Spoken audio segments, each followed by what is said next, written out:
The year was 1587. The sea was dark that night, endless, restless.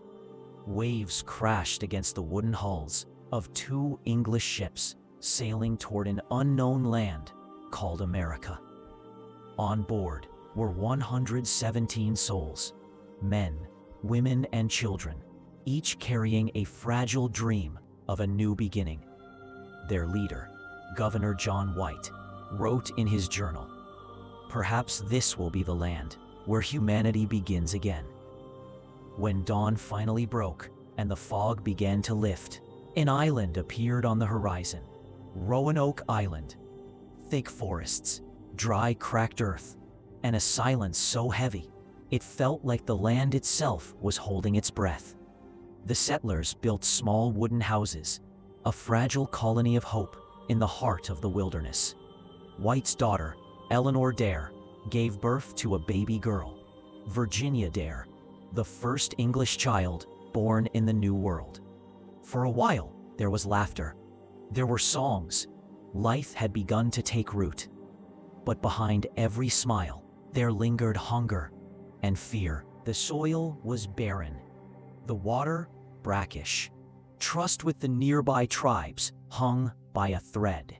At night, drums echoed faintly from the woods, and smoke curled across the moonlit sky, as if the forest itself was watching them. Then came scarcity. Supplies dwindled, and desperation grew. Governor White made a decision. He would sail back to England for help. Before leaving, he promised, "I'll return soon. Just wait for me." But fate had other plans. War had erupted across Europe. The Spanish Armada threatened England. Every ship was ordered home for battle. Days became months. Months became years. For 3 long years, the people of Roanoke waited for the man who never came. When John White finally returned in 1590, what he found changed history forever. The entire settlement was gone. The houses still stood, but life had vanished. Cold ashes filled the hearths. Utensils were neatly arranged. There were no signs of struggle, no footprints, no bodies. Only one word carved deep into a wooden post: Croatoan. White froze. Croatoan, the name of a nearby island and its tribe. Had his people gone there? Was it a message or a warning? He searched as best he could, but a fierce storm rose and forced his ship back to sea. He returned to England without answers. That day, Roanoke became not a colony, but a mystery. Some say the settlers joined the local tribes. Others whisper they were killed. And a few believe the island itself had claimed them. A land cursed long before the English arrived. Even today, people say that on certain nights, footsteps can be heard across the waves, and a voice drifts through the wind, whispering the same word: Croatoan. Centuries passed. Expeditions came and went. Archaeologists dug deep, but found only silence. No bones, no graves, nothing.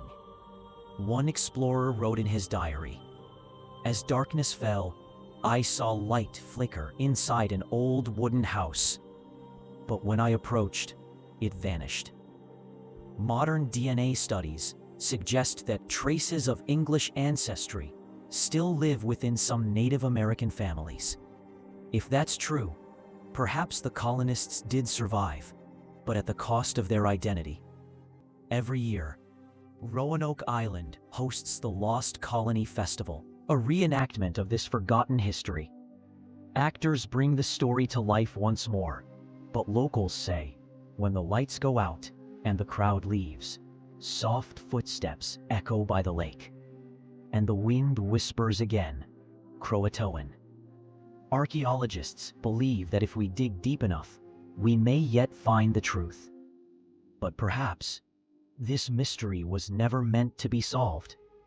Perhaps it exists to remind us that when hope and fear walk side by side, faith is the first thing to disappear.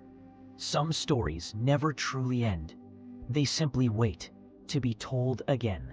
Roanoke is one of those stories, a colony lost to time, a secret that still breathes beneath the soil. And if you ever stand by the sea at midnight, feel the wind brush against your face, and listen carefully, you might just hear that same word, carried softly on the tide: Croatoan. If you liked this story, tell us in the comments, what do you think really happened to the people of Roanoke? And if you love true, dark stories like this, subscribe to the channel, because the next story will be even deeper, darker, and far more unbelievable.